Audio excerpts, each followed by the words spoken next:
नमस्कार दोस्तों, आपका स्वागत है हिमाचल के सबसे ताज़ा खबरों के साथ। आज हम आपको 22 दिसंबर 2023 के मुख्य समाचार प्रस्तुत करेंगे। हिमाचल के विकास, पर्यटन और सामाजिक क्षेत्र की ताज़ा जानकारी के लिए हमारे चैनल को सब्सक्राइब करें और अपडेट के लिए हमें फॉलो करें। हिमाचल प्रदेश में 14 दवाएं सबस्टैंडर्ड, नवंबर माह के ड्रग अलर्ट में हुआ खुलासा। केंद्रीय औषधि मानक नियंत्रण संगठन CDSCO की पड़ताल में हिमाचल के 12 दवा उद्योगों में निर्मित 14 दवाएं व इंजेक्शन गुणवत्ता के पैमाने पर खरा नहीं उतर पाए हैं। इनमें 3 दवाएं बिना लेबल की मिली है, जिनमें एक दवा मिसब्रांडेड है, जबकि मुबनी की एक कंपनी की दवा जांच में नकली पाई गई है। इसके अलावा देश के विभिन्न राज्यों में निर्मित 52 दवाएं भी सबस्टैंडर्ड पाई गई है। हिमाचल में निर्मित जिन दवाओं के सैंपल फेल हुए हैं, उनमें कैंसर, हृदय रोग, संक्रमण, बुखार, उल्टी, गैस्ट्रिक, एडिमा, कोलेस्ट्रॉल, निमोनिया व पेट में कीड़ों के उपचार की दवाएं व इंजेक्शन शामिल है। इनका निर्माण बद्दी, बरोटीवाला, नालागढ़ व ऊना में हुआ है। यह खुलासा CDSCO द्वारा जारी नवंबर माह के ड्रग अलर्ट में हुआ है। इसके अतिरिक्त जांच में महाराष्ट्र, मध्य प्रदेश, उत्तराखंड, पंजाब, गुजरात, उत्तर प्रदेश, गुजरात, राजस्थान, तेलंगाना, आंध्र प्रदेश, चेन्नई व साउथ कोरिया में निर्मित 52 दवाएं भी सबस्टैंडर्ड पाई गई है। फिलवक्त राज्य दवा नियंत्रक ने तुरंत कार्रवाई करते हुए ड्रग अलर्ट में शामिल तमाम दवा कंपनियों को नोटिस जारी कर संबंधित दवा का पूरा बैच बाजार से तत्काल वापस मंगवाने के निर्देश जारी कर दिए हैं। इसके अलावा सहायक दवा नियंत्रकों को तमाम दवा उद्योगों का संयुक्त निरीक्षण कर विस्तृत जांच रिपोर्ट पेश करने के आदेश दिए हैं। जिन दवाओं के सैंपल फेल हुए हैं, उनमें cefixime, azithromycin tablet, paracetamol, albendazole, spironolactone tablet, fenofibrate capsule, doxylamine succinate, pyridoxine hydrochloride और फोलिक एसिड टैबलेट और सिप्रोलोक्सासिन टैबलेट सहित कैंसर के इलाज के लिए उपयोग किए जाने वाले ओंडेंसेट्रॉन और डॉक्सोरुबिसिन हाइड्रोक्लोराइड जैसे इंजेक्शन भी शामिल हैं। राज्य दवा नियंत्रक ने बताया कि इस साल नकली दवाओं के निर्माण में शामिल 13 लोगों को गिरफ्तार किया गया है और राज्य में इस खतरे को रोकने के लिए कड़ी कार्रवाई की गई है। नोटिस जारी, कार्रवाई होगी। राज्य दवा नियंत्रक नवनीत मारवाह ने पुष्टि करते हुए बताया कि दवा कंपनियों को कारण बताओ नोटिस जारी कर दिए गए हैं और दवा निर्माता को संबंधित बैच का पूरा स्टॉक वापस मंगवाने के निर्देश दे दिए गए हैं।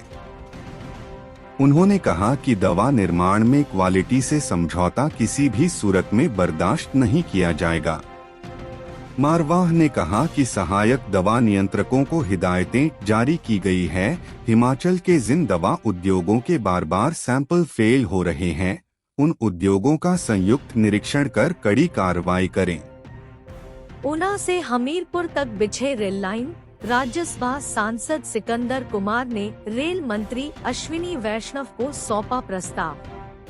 राज्यसभा सांसद डा सिकंदर कुमार ने केंद्रीय रेल मंत्री अश्विनी वैष्णव से नई दिल्ली में मुलाकात की। उन्होंने रेल मंत्री को ऊना से हमीरपुर तक रेल लाइन बिछाने का प्रस्ताव दिया। उन्होंने अपने प्रस्ताव में कहा कि वर्तमान में ऊना तक रेल यातायात की सुविधा है। ऊना से हमीरपुर जिला में भी रेल लाइन बिछाने की संभावनाएं हैं। सांसद ने कहा कि यदि ऊना से हमीरपुर तक रेल लाइन बिछाई जाती है, तो इससे स्थानीय लोगों को सुविधा मिलेगी और साथ ही रेलवे की भी बहुत अच्छी आमदनी होगी। डा सिकंदर ने कहा कि हमीरपुर में बाबा बालकनाथ जी का प्रसिद्ध पीठ है और वहां वर्षभर दूर दूर से श्रद्धालु आते हैं। ऐसे में हमीरपुर तक रेल लाइन बनने से पर्यटकों सहित श्रद्धालुओं को भी इसका लाभ मिलेगा। उन्होंने अपने प्रस्ताव में मांग रखी कि ऊना से हमीरपुर तक रेल लाइन बिछाई जाए, ताकि मध्य हिमाचल के लोगों को भी रेल सुविधा प्राप्त हो। सांसद ने कहा कि मध्य हिमाचल में रेल यातायात की सुविधा न के बराबर है। ऊना जिला मुख्यालय के अलावा कालका से शिमला व पठानकोट से जोगिंद्रनगढ़ तक रेल सुविधा लोगों को मिल रही है। इससे पहले सांसद सिकंदर कुमार ने सदन में शून्यकाल में भी ऊना हमीरपुर रेलवे लाइन के मुद्दे को प्रमुखता से उठाया। इसके अलावा उन्होंने भानुपल्ली से बिलासपुर लेह रेल लाइन के कार्य में तेजी लाने की भी मांग की। भानुपल्ली से बिलासपुर लेह तक रेल लाइन के निर्माण का कार्य अभी पाइपलाइन में है। जीएसटी उल्लंघन पर 7060 को नोटिस, सख्ती के बाद फर्मों ने चुकाए 204.06 करोड़ रुपए।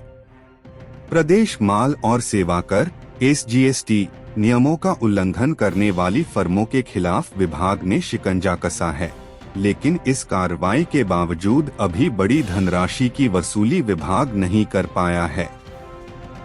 प्रदेश भर में आबकारी और कराधान विभाग ने जीएसटी नियमों के उल्लंघन पर 7060 फर्मों को नोटिस जारी किए हैं।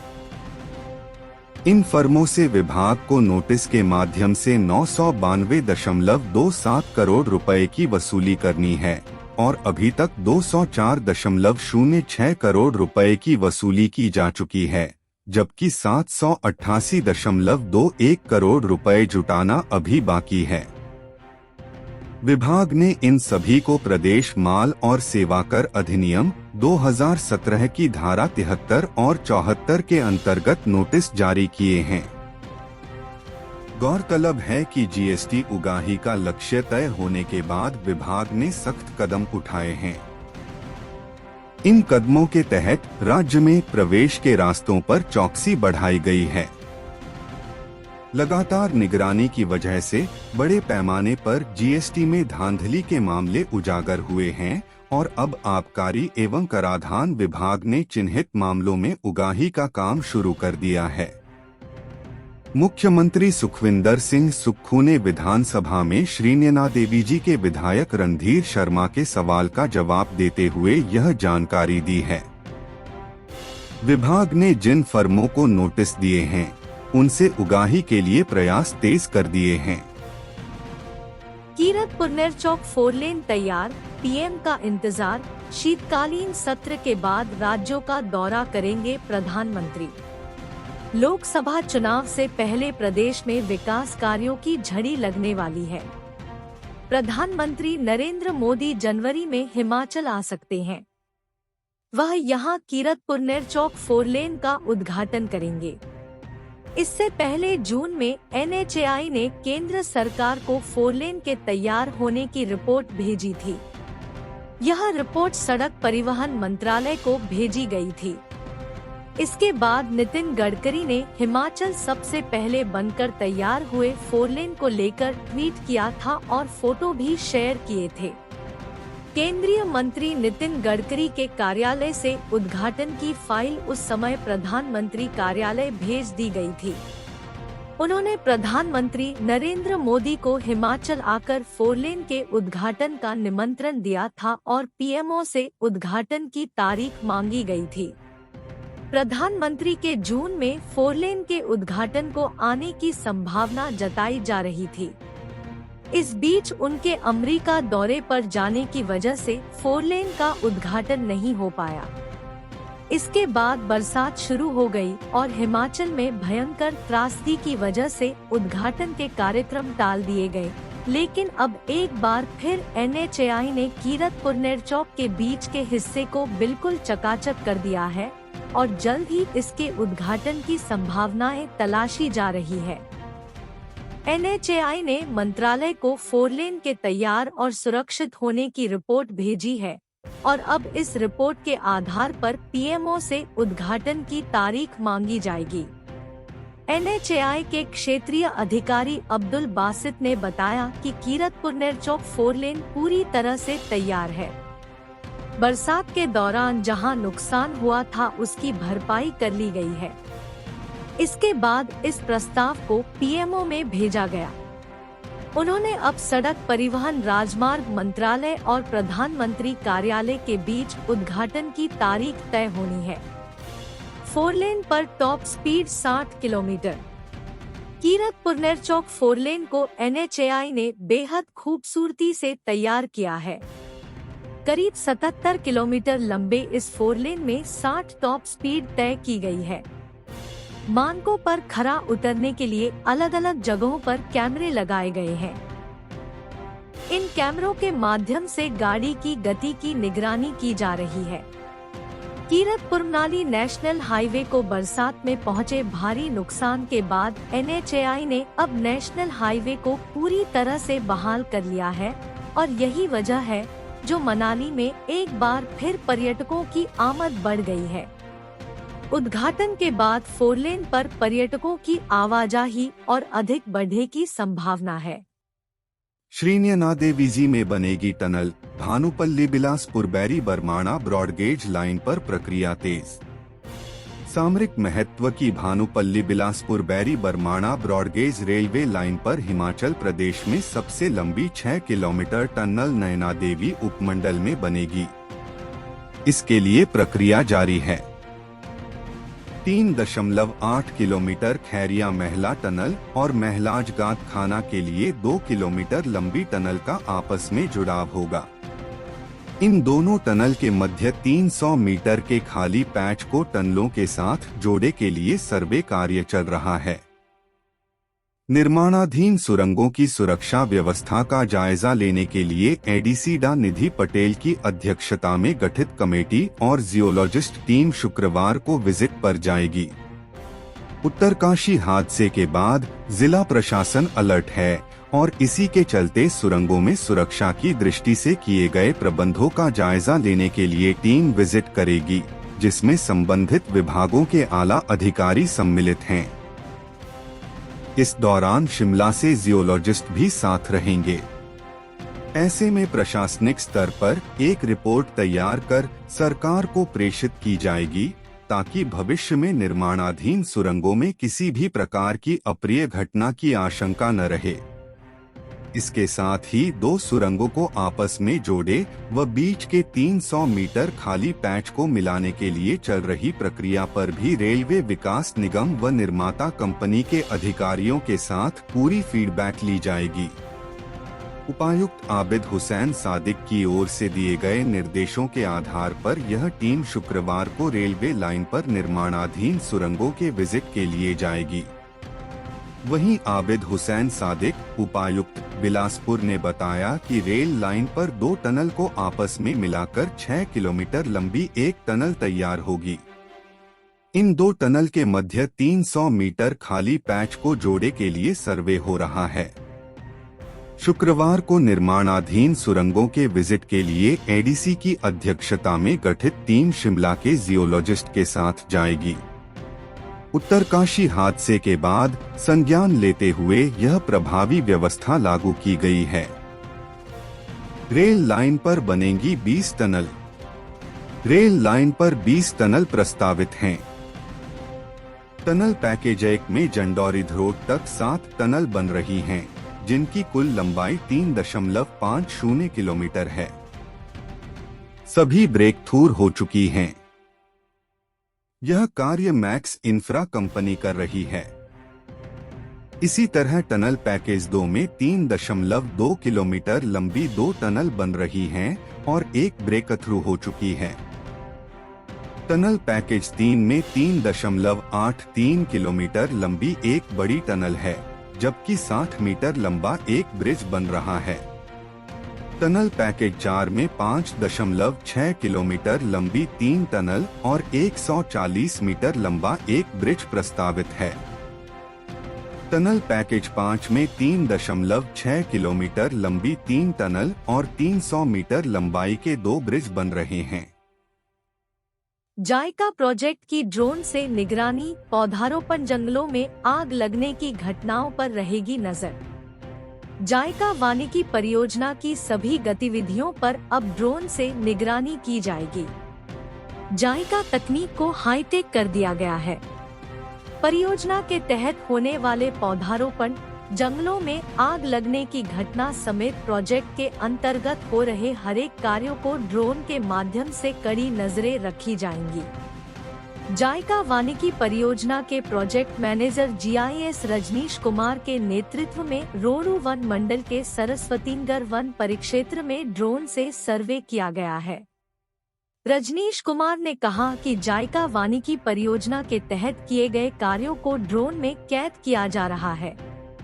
इसके साथ साथ जंगलों में आग लगने की घटना का भी पता लगा सकते हैं कि आग लगने से वन संपत्तियों के नुकसान का रियल टाइम और आग पर काबू पाने के लिए मौके पर पहुंचने के लिए क्या कुछ इंतजाम होने चाहिए। रजनीश कुमार ने कहा कि सभी ग्राम वन विकास समितियों के दायरे में हुए कार्यों को ड्रोन के माध्यम से कैद किए जा रहे हैं। उन्होंने कहा कि आने वाले दिनों में अन्य ऐसे क्षेत्रों में ड्रोन तकनीक से प्रोजेक्ट के कार्यों की सटीक प्लानिंग की जाएगी। नशे के पाव में बेड़िपा बांधने को संकल्प, शीतकालीन सत्र में चौधरी राठौर ने की जानलेवा कारोबार रोकने की वकालत। धर्मशाला के तपोवन में विधानसभा के शीतकालीन सत्र के तीसरे दिन गैर सरकारी सदस्य कार्य के तहत विधायक सुखराम चौधरी व कुलदीप सिंह राठौर ने प्रदेश में लगातार बढ़ रहे नशे के कारोबार, युवाओं विशेषकर सीमाओं में इसकी रोकथाम व सुदृढ़ कानून बनाने को नीति बनाने को संकल्प रखा। इसमें नेता प्रतिपक्ष जयराम ठाकुर सहित 18 सदस्यों ने भाग लिया, जबकि उप मुख्यमंत्री मुकेश अग्निहोत्री ने जवाब दिया। विधायक सुखराम चौधरी ने संकल्प सदन में रखते हुए कहा कि राज्य की सीमाएं कई राज्यों से लगती है। उन्होंने कहा कि समय समय पर सरकार ने विचार किए हैं, लेकिन अधिक पैसा कमाने के लिए शातिर लोग युवाओं को शामिल कर रहे हैं। बॉर्डर एरिया में इसका चलन बढ़ा है। चालकों, कॉलेजों, इंजीनियर कॉलेज व अन्य संस्थानों में नशे की लत से कई तरह की क्राइम की घटनाओं को अंजाम दे रहे हैं। संस्थानों के नजदीक दुकानों, मेडिकल स्टोर में भी यह कारोबार हो रहा है, तो वहां निगरानी रखनी होगी। उन्होंने कहा कि पुलिस विभाग भी इसमें शामिल है, उन पर भी कार्रवाई की जानी चाहिए। नशा मुक्ति केंद्र में भी हजारों युवा भर्ती किए गए हैं। दुर्गम इलाकों तक नशे का कारोबार पहुंच गया है। उन्होंने कहा कि सख्त कानून बनाए जाने की बात रखी। संकल्प पर विधायक कुलदीप सिंह राठौर ने कहा कि शिक्षण संस्थान में एमटेक में नशे की ओवरडोज से मौत हुई। प्रदेश में नशे से बहुत मौतें हो रही है, लेकिन रिपोर्ट नहीं हो रही है। पाकिस्तान और दिल्ली से आ रहा चिया अफ्रीका से भी पहुंच रहा है। देश के पीएम व केंद्र सरकार को भी इस पर काम करना होगा। सत्यपाल सिंह सत्ती ने चर्चा में भाग लेते हुए कहा कि बॉर्डर एरिया से राज्य पंजाब से सट्टा हुआ है। बाहर से नशे रोकने की जैसी व्यवस्था होनी चाहिए, वह नहीं है, जिससे अवैध कारोबार बड़े स्तर पर हो रहा है। वहीं नेता प्रतिपक्ष जयराम ठाकुर ने कहा कि महत्वपूर्ण विषय में सभी को योगदान देना चाहिए। इस मसले को देखते हुए पंजाब, हरियाणा, J&K व उत्तराखंड के मुख्यमंत्रियों से बात की, जिससे ज्वाइंट एक्शन लिया जाए। इस साल पकड़ी 13.854 किलोग्राम हेरोइन। हिमाचल को नशामुक्त बनाने के लिए सरकार की जीरो टॉलरेंस पॉलिसी। हिमाचल को नशामुक्त बनाने के लिए प्रदेश सरकार ने ड्रग्स के खिलाफ जीरो टॉलरेंस की नीति अपनाई है। इसके अलावा केंद्र सरकार से नशीले पदार्थों के नियंत्रण से संबंधित सभी एजेंसियों के सशक्तिकरण हेतु संस्थागत ढांचे को मजबूत करने की दिशा में केंद्रीय अधिनियम NDPS एक्ट 1985 में हिमाचल प्रदेश सरकार द्वारा प्रस्तावित संशोधनों को सम्मिलित करने की सिफारिश की गई है, ताकि नशे और उसके व्यापार में शामिल अपराधियों के खिलाफ सख्त कानूनी कार्रवाई अमल में लाई जा सके। विधानसभा में करसोग के विधायक मलेंद्र राजन द्वारा पूछे गए सवाल में बताया कि प्रदेश में इस वर्ष 30 नवंबर तक पकड़े गए चिट्टा एवं नशीले पदार्थों की मात्रा जिसमें चरस 304.792 किलोग्राम, पोस्ता भूसा 689.652 किलोग्राम, हेरोइन 13.854 किलोग्राम, अफीम 34.538 किलोग्राम, प्रतिबंधित नशीली गोलियां 52,778, कैप्सूल 41,783, सिर्फ 1,578 बोतल, अफीम डोडा 625, केटामाइन 58 ग्राम, अफीम डोडा 3.188 किलोग्राम, हशीश तेल 1.207 किलोग्राम, एलएसडी 12.35 ग्राम, स्मैक 133.572 ग्राम और 25 इंजेक्शन शामिल हैं।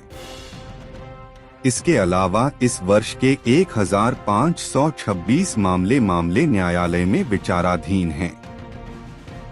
विधायक द्वारा पूछे गए सवाल के जवाब में बताया कि प्रदेश में 1 जनवरी से 15 नवंबर 2023 तक 5 मौतें नशीले पदार्थों के सेवन से हुई हैं। इसके अलावा प्रदेश सरकार द्वारा नशे की रोकथाम के लिए स्वापक औषधि और मन प्रभावी पदार्थ अधिनियम 1985 के प्रावधानों को कठोरता से लागू किया जा रहा है। इसके अलावा गृह मंत्रालय भारत सरकार द्वारा समन्वय स्थापित करने हेतु नार्को समन्वय केंद्र तंत्र की संरचना की है, जिसमें 4 सत्र पर कमेटियां गठित की गई हैं। प्रदेश से नशीली दवाओं के दुरुपयोग को खत्म करने की अपनी प्रतिबद्धता के लिए प्रधाव वाइप आउट ड्रग्स नामक एक विशेष अभियान शुरू किया है। एचपी पुलिस सीसीटीएनएस में अव्वल, अपराधिक नेटवर्क ट्रैकिंग सिस्टम में बेहतर प्रदर्शन पर सम्मानित। हिमाचल प्रदेश पुलिस ने वर्ष 2023 के लिए अपराध और आपराधिक नेटवर्क ट्रैकिंग और सिस्टम सीसीटीएनएस प्रदर्शन में पहला स्थान हासिल किया है। गृह मंत्रालय ने नई दिल्ली में 21 दिसंबर 2023 से आयोजित 2 दिवसीय गुड प्रैक्टिसेस सीसीटीएनएस ICJS के वार्षिक सम्मेलन में हिमाचल प्रदेश पुलिस को सम्मानित किया। मुख्यमंत्री सुखविंदर सिंह सुक्खू ने इस उल्लेखनीय उपलब्धि के लिए पुलिस विभाग को बधाई देते हुए कहा कि हिमाचल प्रदेश पुलिस पहाड़ी क्षेत्रों और पूर्वोत्तर राज्यों में सीसीटीएनएस प्रदर्शन में लगातार चौथे वर्ष पहले स्थान पर रही है। मुख्यमंत्री ने कहा कि प्रदेश पुलिस ने सीसीटीएनएस प्रदर्शन में कई राज्यों से आगे बढ़कर यह उपलब्धि हासिल की है।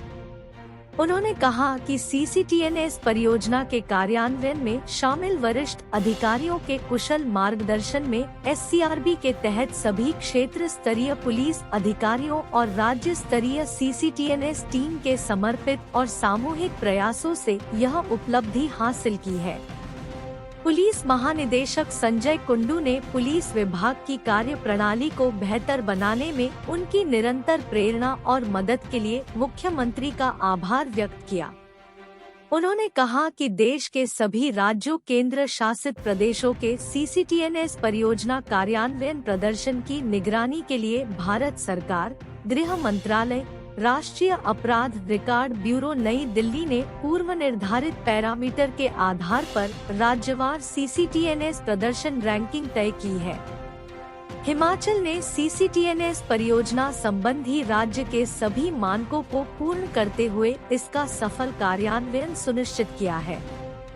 उन्होंने कहा कि सीसीटीएनएस भारत में पुलिस कार्य प्रणाली की रीढ़ है और हिमाचल प्रदेश पुलिस इसमें वर्ष 2020, 2021 और 2022 के समान इस वर्ष भी शीर्ष स्थान पर रही है।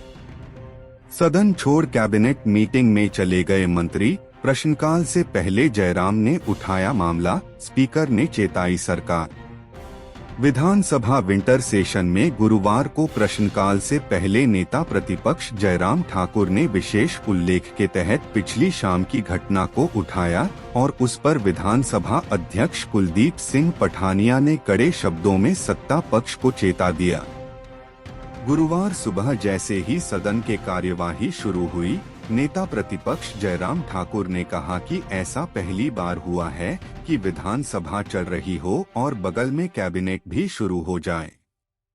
सारे मंत्री इस बैठक के लिए सदन से चले गए और यहाँ जवाब देने के लिए कोई नहीं था। जयराम ठाकुर ने पूछा कि यह कैसा व्यवस्था परिवर्तन है। इसके बाद संसदीय कार्य मंत्री हर्षवर्धन चौहान ने सत्ता पक्ष की ओर से स्थिति स्पष्ट करनी चाहिए। उन्होंने कहा कि उप मुख्यमंत्री सदन में ही थे और मुख्यमंत्री ने उन्हें अथॉराइज्ड किया हुआ था। नियम 61 के तहत जो लोक निर्माण मंत्री का जवाब होना था वह भी उप मुख्यमंत्री ने दिया।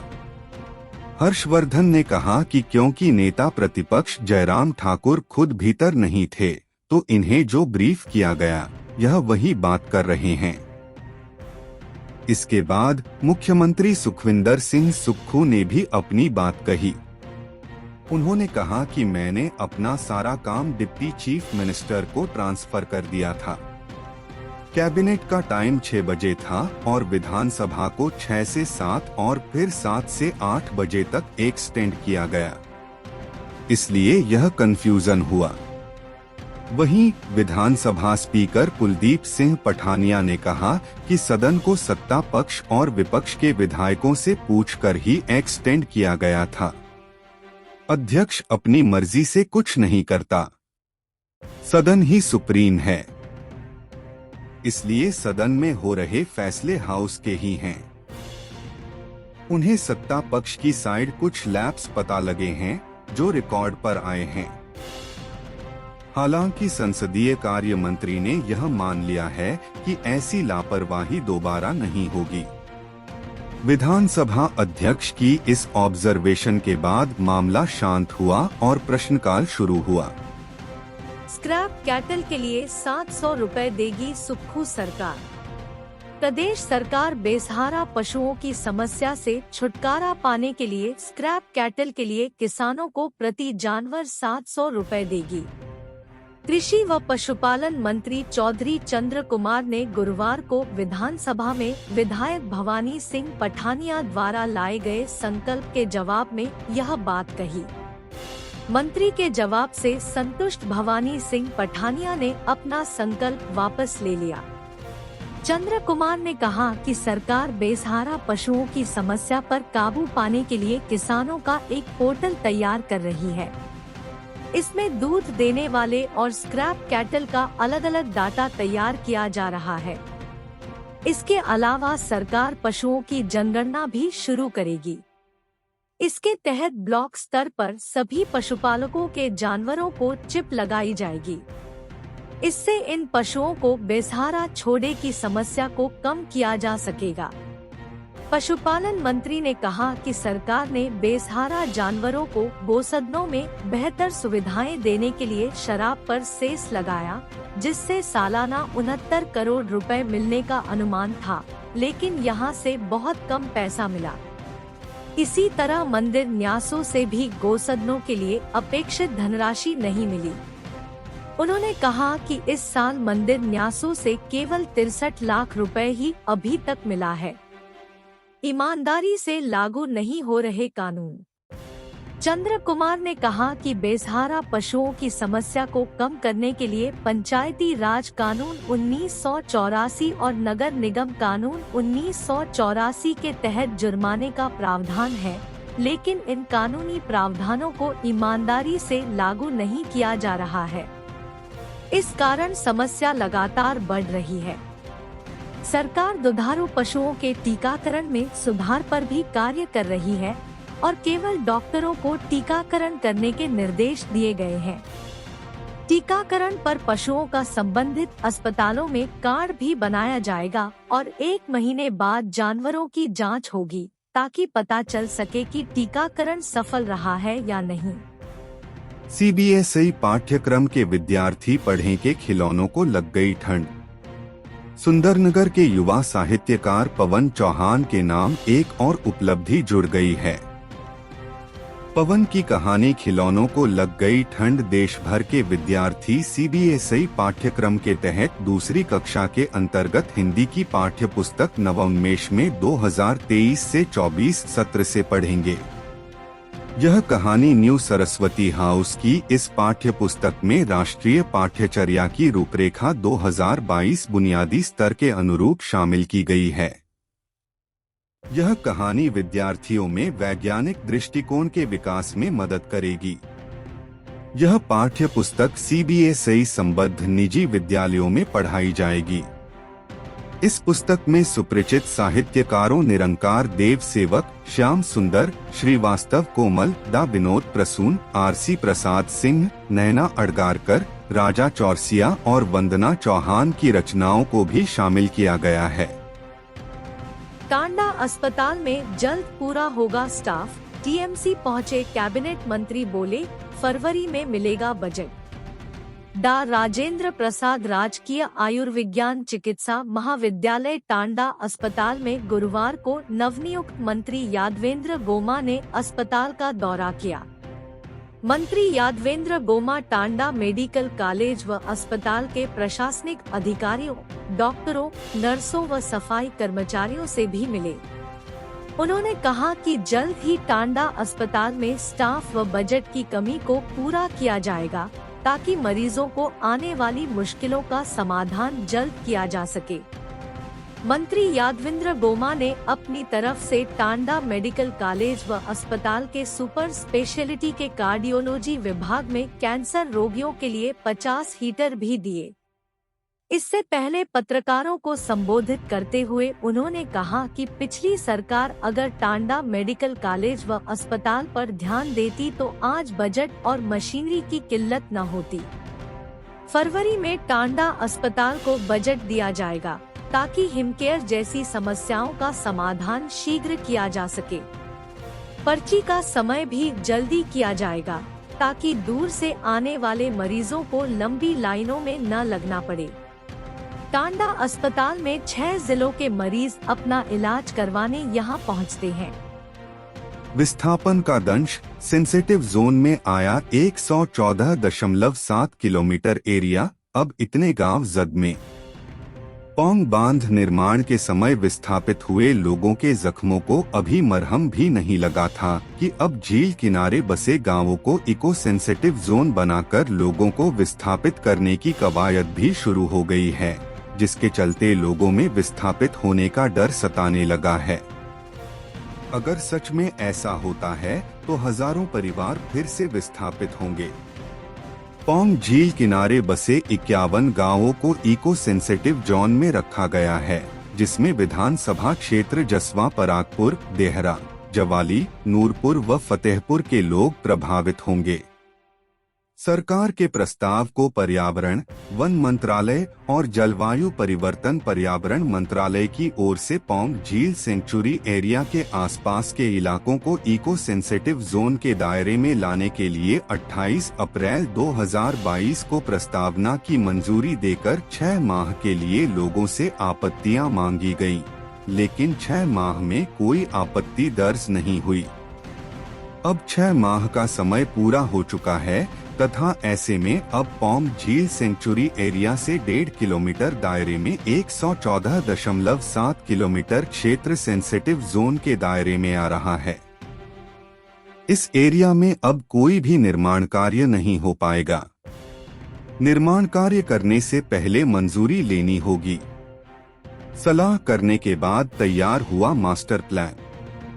पर्यावरण, वन व वन्य प्राणी विंग, कृषि, राजस्व, शहरी विकास, पर्यटन, ग्रामीण विकास, सिंचाई व बाढ़ नियंत्रण, नगर परिषद, पंचायती राज सहित राज्य प्रदूषण नियंत्रण विभाग के परामर्श से इको सेंसिटिव जोन का मास्टर प्लान तैयार हुआ। जानकारी अनुसार इको सेंसिटिव जोन में पर्यटकों के घूमने के लिए पार्क बनाए जाएंगे, जिनमें बच्चों को खेलने के लिए झूले लगाए जाएंगे, जबकि बैठने के लिए बेंच लगाए जाएंगे। इसके साथ ही हट बनाए जाएंगे ताकि बारिश इत्यादि होने पर पर्यटक वहां पर बैठ सकें। यह गांव इको सेंसिटिव दायरे में होंगे। बढ़ेला, बझेरा, बालाघाट, गुराला, ब्लोहड़, निचला ब्लोहड़, सुखनाड़ा, बनाड़ा, हरसर, जगनोली, बरियाल, जखाड़ा, जलरिया, जम्बाल, बस्सी, जरोट, महेबा, खराड़, जवाली, झोंका, रतियाल, चबुआ, खबल, खराड़, लोहारा, बटाडी, नांगल, पनालथ, पपाहन, गुगलाड़ा, रानीताल, रोड, दिबर, समकेहड़, समलेता, संगोली, सोहड़ा, तरापटेकी, ठंगर, गुलेर, हबाल, बारला, लुदरेट, राजगढ़ इत्यादि गांव इको सेंसिटिव जोन में आ रहे हैं। विधायक होशियार सिंह के बोल। देहरा के विधायक होशियार सिंह ने कहा कि कब इस पर कार्य हुआ और कब आपत्तियां मांगी गईं, इसकी जनता को कोई जानकारी नहीं है। उन्होंने कहा कि इस मामले को सरकार के समक्ष उठाया जाएगा। उन्होंने कहा कि विधानसभा में उठाए प्रश्न पर इसका जवाब आया है। उन्होंने कहा कि जो लोग डैम बनने के समय विस्थापित हुए थे, उनको तो आज तक राजस्थान में बसाया नहीं जा सका है, तो अब इको सेंसिटिव जोन बनाकर लोगों को विस्थापित करने की कवायद शुरू कर दी गई है। हिमाचल के दानवीर डॉक्टर महेंद्र शर्मा को भारत गौरव रत्न अवार्ड, नई दिल्ली में मिला सम्मान।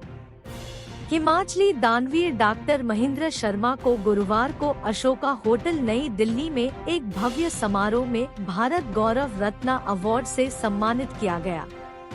61 वर्षीय महेंद्र शर्मा जिला के बढ़ेड़ा राजपूता से संबंध रखते हैं। वह नई दिल्ली के इस्कॉन मंदिर की नवीकरण पुनरोद्धार समिति के वाइस चेयरमैन हैं। उनकी गणना देश के चोटी के दानवीर उद्योगपतियों में की जाती है। हिंदुओं के पावन ज्योतिर्लिंग केदारनाथ धाम में श्रद्धालुओं द्वारा दिए गए दान की गिनती में पारदर्शिता लाने के लिए उन्होंने इस साल जून माह में एक ग्लास हाउस दान किया गया है, जो कि मंदिर परिसर में स्थापित कर दिया गया है। वह दिल्ली में देश भर से एम्स जैसे अस्पतालों में अपना इलाज करवाने आए गरीब रोगियों को दवाइयाँ, उपकरण और खानपान की सुविधा उपलब्ध करवाते हैं। वह दिल्ली के अस्पतालों के बाहर गरीब रोगियों और उनके परिजनों को पोषाहार प्रदान करने के लिए लंगर चलाते हैं। वह मैसूर में एड्स से पीड़ित स्ट्रीट चिल्ड्रंस के इलाज के लिए आशा किरण हॉस्पिटल को नियमित रूप से आर्थिक सहायता प्रदान करते हैं। उन्होंने श्री केदारनाथ जी व चिंतपूर्णी के गर्भगृह में चांदी के आवरण के कार्य को संपन्न करने के लिए 2 करोड़ रुपए दान दिए। वह हरी यमुना सहयोग समिति के वाइस चेयरमैन है, जो कि पावन यमुना नदी की सफाई, यमुना तटों पर पौधरोपण, यमुना नदी में प्रदूषण कम करने सहित अनेक विकास और धार्मिक महत्व की परियोजनाओं पर कार्य कर रही है। यहाँ बनेगी हिमाचल की पहली स्पेस लैब, यूपी मॉडल किया जा रहा स्टडी, इस स्कूल का हुआ चयन। बिलासपुर जिला में हिमाचल प्रदेश की पहली स्पेस लैब विकसित की जाएगी। इसके लिए शिक्षा विभाग की ओर से टेंडर कर दिया गया है। यह लैब घुमारवीं बॉयज स्कूल परिसर में विकसित की जाएगी, जिसके लिए जिला प्रशासन ने 10 लाख रुपए के बजट का प्रावधान किया है। इस स्पेस लैब के विकसित होने से विद्यार्थी भारतीय अंतरिक्ष अनुसंधान संस्थान के प्रोजेक्ट्स का ज्ञान अर्जित कर सकेंगे। यूपी मॉडल को स्टडी कर जिला प्रशासन ने यह नया इनिशिएटिव विद्यार्थियों की साइंटिफिक थिंकिंग को प्रमोट करने के मकसद से लिया है। जिले में senior secondary boys school Ghumarwin का चयन किया गया है, जहां स्पेस लैब विकसित की जाएगी। यह हिमाचल प्रदेश की ऐसी पहली स्पेस लैब होगी। नहीं लिया सबक, नेरवा में फिर पकड़ा चिट्टा तस्कर, ऐसी जगह छिपाया था नशा की पुलिस भी हैरान। नेरवा में पुलिस की सख्ती के बावजूद चिट्टा तस्कर बाज नहीं आ रहे हैं। बुधवार रात भी पुलिस टीम ने 2 युवाओं को 4.22 ग्राम चिट्टे के साथ हिरासत में लिया है। इनमें से एक युवक दूसरी बार पुलिस के हत्थे चढ़ा है। हेड कांस्टेबल रमेश के नेतृत्व में पुलिस टीम बगासन अस्पताल मार्ग पर रूटीन गश्त पर थी। इस दौरान नेरवा बाजार की तरफ जा रही बाइक को रोककर उसकी तलाशी ली गई। तलाशी लेने पर बाइक की हेड लाइट के ऊपर लगी विंड स्क्रीन के बीच कपड़े के नीचे छिपाकर रखी एक प्लास्टिक की पन्नी बरामद की गई, जिसमें चिट्टा पाया गया। पुलिस ने बाइक सवार दोनों युवकों को हिरासत में लेकर आगामी जांच शुरू कर दी है। हम अपने राज्य के विकास में योगदान देने में गर्व महसूस करते हैं और हमें उम्मीद है कि आने वाले दिनों में हमें और भी अच्छी खबरें मिलेंगी। इन खबरों को अधिक लोगों तक पहुंचाने के लिए कृपया हमारा कंटेंट साझा करें, हमारे चैनल को सब्सक्राइब करें और अपडेट के लिए हमें फॉलो करें। इसके अलावा बेझिझक अपने विचार कमेंट्स में साझा करें। आपका सहयोग हमें और भी बेहतर काम करने में मदद करेगा। धन्यवाद।